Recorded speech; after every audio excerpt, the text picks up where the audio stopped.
మహోన్నతమైన దేవుని కృప మనతో మాట్లాడుచు వస్తూ ఉన్నది ప్రియులారా. ఆయన అంటున్నాడు, నా దుర్బలత, నా శ్రమ గురించి నేను చాలా సంతోషిస్తున్నాను. నేను అతిశయంగా చెప్పుకుంటున్నాను. క్రీస్తు కోసము దుర్బలతలు, నిందలు, కష్టదినాలు ఇష్టపూర్వకంగా ఆనందిస్తున్నాను. దేవునికి స్తోత్రం. లోకం ఏమనిద్దంటే ఇప్పుడు లేని సంతోషం అప్పుడే ఆడదురా అంటారు. ఇప్పుడు లేని ఆనందం అప్పుడే ఆడదురా, ఇప్పుడే ఆనందించాలి అంటున్నారు. నిజంగా స్వచ్ఛమైన ఆనందం ఎవరు ఆనందిస్తున్నారు? నిజముగా స్వచ్ఛమైన సంతోషము ఎవరు ఆనందిస్తున్నారు? ఒకటి కాడ డబ్బు దుబ్బితే తప్ప నీకు ఆనందం రావట్లేదు. ఒకరిని అవమాన పరిస్థితి తప్ప నీకు లాభం దొరకట్లేదు. ఒకరిని ముంచితే తప్ప నీ పిల్లలు బాగుపడట్లేదు. ఒకరి దగ్గర దోసుకుంటే తప్ప నువ్వు చక్కని ఇల్లు కట్టలేకపోతున్నావు. ఇది ఆ లోకంలో నీతి, ఇది ఆ లోకంలో ఉన్న ఆనందము, ఇది ఆ లోకంలో ఉన్న సంతోషము. గమనించండి ప్రియులారా, ఈ మాట ఆలోచించిన ఒకసారి. క్రీస్తు నిమిత్తము నిలబడేవారు కావాలి. శ్రమలో కానీ ఇబ్బందులో కానీ క్రీస్తు కొరకు నిలబడేవాళ్ళు కావాలి ప్రియులారా. లూకా సువార్త 12వ అధ్యాయము, లూకా సువార్త 12వ అధ్యాయము 29వ వచనము, 29వ వచనము. ఏమి తిందుమో ఏమి త్రాగుదమో అని విచారింపకుడి. ఏమి తిందుమో ఏమి త్రాగుదమో అని విచారింపకుడి, అనుమానము కలిగి ఉండకుడి. దేవుని స్తోత్రం కలుగును గాక. అన్ని జనులు వీటి కోసం ఆలోచిస్తా ఉంటారు. ఏమి తిందుమో ఏమి త్రాగుదమో అని అన్ని జనులు వీటి కోసం విచారం కలిగి ఉంటారు. అన్ని జనులు వీటి కోసం విచారం కలిగి ఉంటారు. నీకు అనుమానం వద్దు. దేవుడు ఇస్తాడో లేదో, దేవుడు చేస్తాడో లేదో, దేవుడు పెడతాడో లేదని చెప్పేసి నీకు అనుమానం వద్దు. చాలా మంది అనుమానంతో దేవుని వద్దకు వస్తారు ప్రియులారా. 2 రకాలైన ప్రజలు వస్తారు. నేను చెప్తాను వినండి. ఒకటి, ఏ రకమైన ప్రజలు వస్తారంటే, పురాతన నుంచి మా తల్లిదండ్రులు క్రైస్తవులు కాబట్టి మేము చర్చికి వెళ్ళాలి. మా తల్లిదండ్రులు కూడా క్రైస్తవులే కాబట్టి ఎట్లయినా చర్చికి వెళ్ళాలి. మేము ఎప్పటి నుంచి వెళ్తున్నాం, మేము ఈరోజు ఆదివారం కనుక మేము వెళ్తాము అని వెళ్ళే వాళ్ళు ఉన్నారు. ఒకటి. రెండవది ఎలా వెళ్తారంటే, 2 రొట్టెలు 5 చేపలు. అర్థమైందండి? తిరిగి తిరిగి తిరిగి ఆశ వచ్చింది. ప్రభు కాడికి పోదాం, బరువు తగ్గిస్తాడు. హైట్ లేదు, హైట్ పెంచుతాడు. కుంటివాణ్ణి కాలిస్తాడు, గుడ్డివాణ్ణి కన్నిస్తాడు, స్వస్థపరుస్తాడని చెప్పేసి బాగుపడటానికి, మెరేకలను చూడటానికి వస్తూ ఉంటారు కొంతమంది ప్రియులారా. ఇది 2 రకాలైన ప్రజల ప్రియులారా. దేవుడు అన్నాడు, యోహాను సువార్తలు అన్నాడు 6వ అధ్యాయంలో ఒక మాట అంటాడు ప్రియులారా. ఏమంటాడంటే, మీరు చూడాలనుకుంటే యోహాను సువార్త 6వ అధ్యాయము, జాగ్రత్త చదవాలి, 26వ వచనం అండి. యేసు, మీరు సూచనలను చూచుట వలన కాదు గాని రొట్టెలు భుజించి తృప్తి పొందుట వలననే నన్ను వెతుకుతున్నారని మీతో నిశ్చయముగా చెప్పుచున్నాను. అద్భుతముల కొరకు నన్ను వెంబడిస్తే పర్వాలేదండి, నేను అద్భుతం చేస్తా. స్వస్థతల కోసం స్వస్థతను పొందుకుని నన్ను విడవకుండా నాతోనే జీవిస్తే, నాతో నడిస్తే పర్వాలేదు. కానీ ఈ కోవకు చెందిన ప్రజలు దేవుణ్ణి ఎలా వెంబడిస్తున్నారంటే, రొట్టెలు భుజించటానికే వెంబడిస్తున్నారట. ఇదొక రోగం. ఎక్కడ 2 రొట్టెలు దొరుకుతాయా? 5 రొట్టెలు. ఎక్కడ 2 చేపలు దొరుకుతాయా? మీరు తృప్తి పడటానికి నన్ను వెతుకుతున్నారు. నేను 5 విషయాలు చెప్తాను, వినండి జాగ్రత్త ప్రియులారా. ఒకటి, ముఖ్యమైనది ఏంటంటే, జాగ్రత్తగా వినండి మాటలు ప్రియులారా.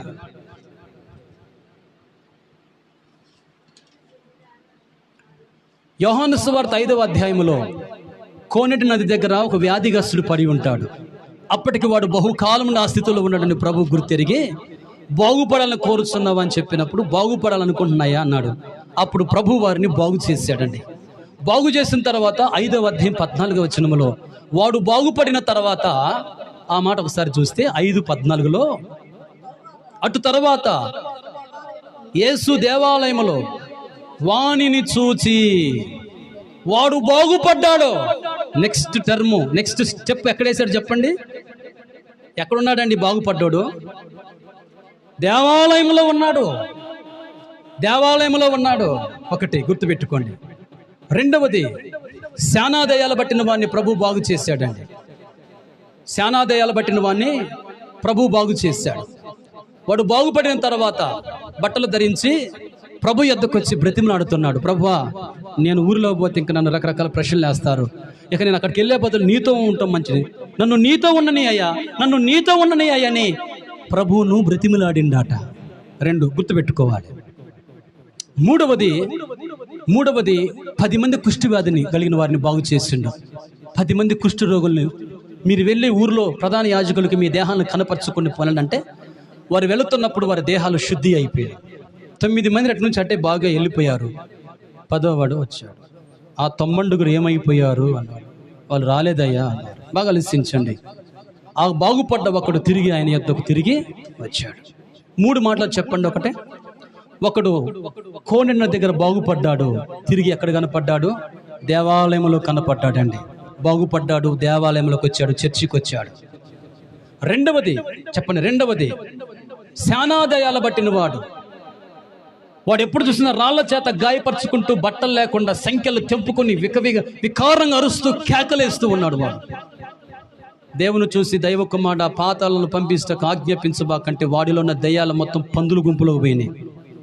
ఈ దయ్యాలు మొత్తం పందుల గుంపులో పోతే వెలవెల్లాడి నదులో పడి చచ్చిపోయినాయి. వీడు బాగుపడ్డాడు. యేసు ప్రభు దగ్గరకు వచ్చేసి నన్ను ఊర్లోకి పోనీబాకయ్యా, నీతో పాటు ఉన్నని ఆయన దేవుణ్ణి బ్రతిమలాడుకున్నాడు. రెండవది గుర్తుపెట్టుకోండి. మూడో విషయం, 10 మంది కుష్ఠరోగులను యేసయ్య బాగు చేసిన తర్వాత 10 మంది విషయంలో 9 మంది యొక్క విషయం ఏం చెప్పండి? వారి మరలా తిరిగి ప్రభు యొద్దకు రాలేదు, తిరిగి వెళ్ళిపోయారు. 10వ వాడు ఒక్కడే బాగుపడి యేసయ్య కాడికి వచ్చాడు. ఈరోజు ఎంతమంది బాగుపడ్డారు చెప్పండి? ఈరోజు ఎంతమంది బాగుపడి కృతజ్ఞులై ఉంటున్నారు చెప్పండి? ఈరోజు బాగుపడి వారి పిల్లల విషయంలో, వారికి పట్టిన దయ్యాల విషయంలో, వారు కొన్న ఇబ్బందుల విషయంలో, వారు కొన్న అప్పుల విషయంలో, వారు కలిగిన యాక్సిడెంట్ల విషయంలో కృతజ్ఞత కలిగి దేవుని సన్నిధిలో కనబడే మనుషులు ఎంతమంది ఉన్నారు ఈరోజు చెప్పండి? దేవుడు బాగు చేయట్లేదంటారు, బాగు చేయకపోతే. దేవుడు స్వస్థపరచకపోతే స్వస్థపరచలేదంటారు. దేవుడు సమాధానం అయిపోతే దేవుడే లేడంటారు. దేవుడు ఉద్యోగం లేకపోతే ఎంత చేసినా చేయలేదంటారు. ప్రియులారా, ఏది కృతజ్ఞత? కాళ్ళు కడుక్కుందామని ఒక నిండు బావి కాడికి వెళ్ళాను ప్రియులారా. అప్పటికే నేల చేత మట్టి అంతా నానిపోయి జిగట మಣ್ಣి అయిపోయింది. చాలా చిన్న వయసు. ఆ నీళ్ళు అందుకుని కాళ్ళు కడిగాను. మరలా నీళ్ళు అందుకుని ఇంకో కాళ్ళు కడిగిపోయేసరికి కాళ్ళు జారి చాలా లోతైన బావిలోకి వెళ్ళిపోయారు ప్రియులారా. సహోదరుడు అన్నయ్య పక్కనే ఉన్నాడు కానీ కాపాడలేని స్థితి. ఒక 5 నిమిషాలు లేట్ అయితే చనిపోయేవాడిని. అప్పటికే ఎవరో బంధువు వచ్చాడు. 2 ఉండాలిగా, ఒకడేడు అన్నట్టు వెతుకుతున్నప్పుడు బావిలో పడిపోయాడు. నేను ఇబ్బంది పడుతున్నాను వాడి కోసం అంటే లోపలికి వెళ్ళి బయటకు వచ్చేస్తాను ప్రియులారా. అట్లా ఒక తాటి మట్ట పెద్దది ఉంటే దాని మీద కాలు పెట్టి గట్టిగా లాగాడు. నేను లోపలికి వెళ్ళిపోయా. ఆయన్నే కనుక నేను గట్టిగా పట్టేసుకుంటే ఇద్దరం అడుక్కి వెళ్ళిపోయి తేలేవాళ్ళ ప్రియులారా. వెంటనే నన్ను విడిచిపెట్టారు. ఇద్దరు కలిసి ఆ వానర్ కాడికి వెళ్ళిపోయారు. అట్లట్టే జరిగింది. ఎందుకు వచ్చారు ఈ బావి దగ్గరికి? ఎందుకు ఎలా వచ్చారు? పిల్లవాడు చచ్చిపోయేవాడు కదా. వెంటనే వచ్చి ఆయన బద్ద మీద కాలు పెట్టి చేయబట్టి పైకి లాగాడు. లేకపోతే ఇప్పటికీ దేర్ ఇస్ నో ఐస్. నేను ఉండేవాడిని కానే కాదు ప్రియులారా. ఇట్లా చెప్పాలంటే చాలా మంది నా జీవితంలో అన్ని యాక్సిడెంట్లు జరిగినాయి ప్రియులారా. ఓ కృతజ్ఞత.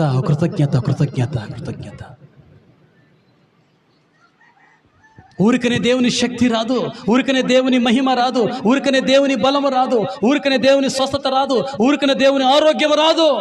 దేవుడు ఊరికనే లేడు ప్రియులారా.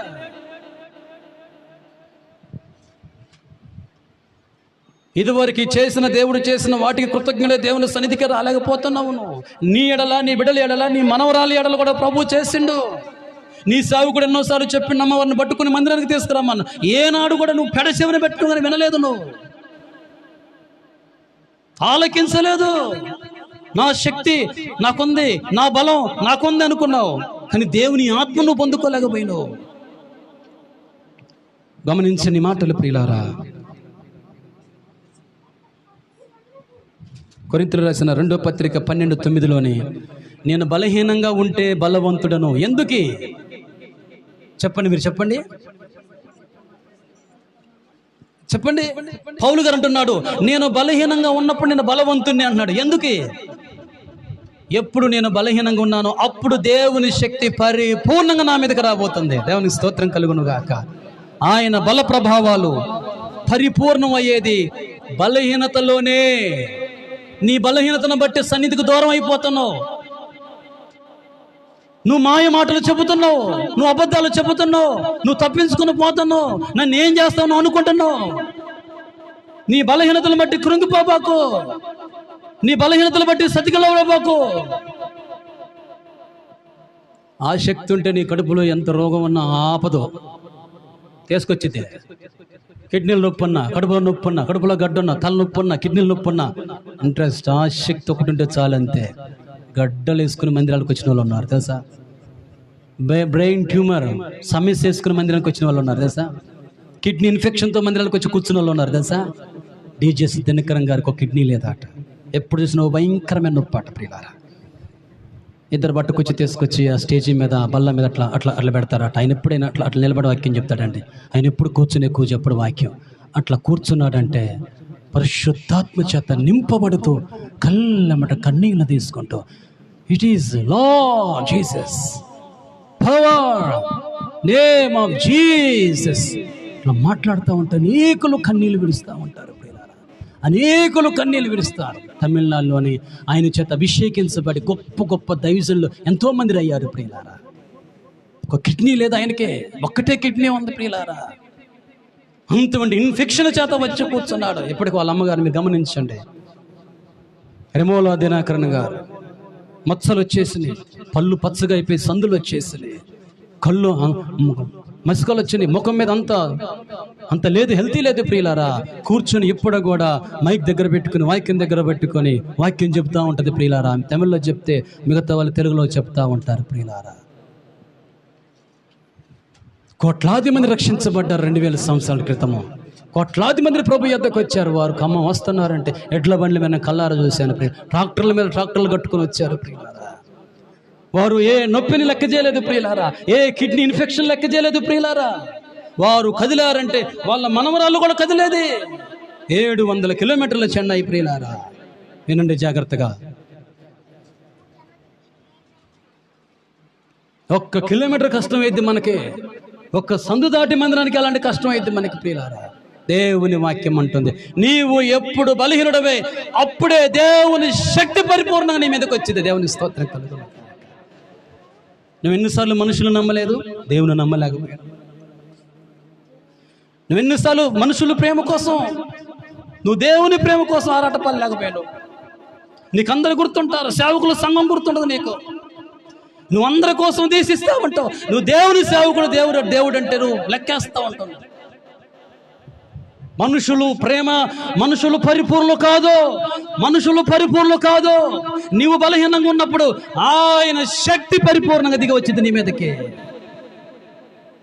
రోగం వచ్చినప్పుడే కాదు, ఇబ్బంది కలిగినప్పుడే కాదు. నేను చెబుతున్నాను ప్రియులారా, శాశ్వత కాలం నుండి శాశ్వత కాలం వరకు వినండి, నీ భర్త ఉండడు, నీ భార్య ఉండదు, నీ పిల్లలు ఉండరు. నేను చెప్తున్నాను ప్రియులారా, దేవుడు ఉంటాడు శాశ్వత కాలం, శాశ్వత కాలం. నేను ఒకటే కోరాను, ఎవరొద్దు మనుషులు, ఎవరొద్దు మనుషులొద్దంతే. ఆయన నిలబడితే చాలు. దైవజనుడు నేను చెప్తున్నాడు, మొదటిగా స్తుతించు, ప్రభు దగ్గర కూర్చొని ప్రభువును ఆరాధన చేయి. మొదటిగా ఆయన ఆరాధన చేయి, ఆయనకు సేవ చేయి, ఆయన్ను స్తుతించు, ఆ తర్వాత సంఘములోకి పో అని చెప్పిండు. దేవునికి స్తోత్రం కలుగును. ఆయన ముందు కూర్చుని పాట పాడు, ఒక పాట పాడు. ఆయన కొరకు సంపూర్ణంగా ఒక పాట పాడు. ఆయన కొరకు మంచి వాయిద్యం వాయించు. ఆయన కొరకు సంపూర్ణమైన ఒక కానుక తీసుకురా. ఆయన కొరకు ఆయన సన్నిధిలో కూర్చో. నువ్వు ఫుల్ఫిల్ కాకుండా నువ్వు బయటికి వెళ్ళలేవు. నిజంగా దేవుని కొరకు ఫుల్ఫిల్ కాకపోతే వేషాలు వేసేస్తావు, చిలుపుతనాలు, అపవాస్యపు మాటలు. ఎక్కడ చూసినా కానీ నీయే కావాలి. ఫోన్లో ప్రతి ఫోన్లో మాటలు నీయే కావాలి.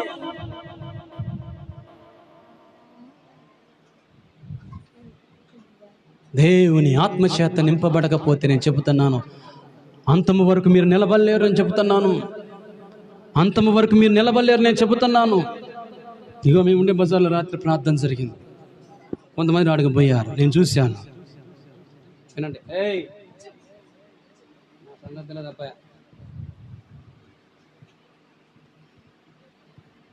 అవతల బజారు పోయాను.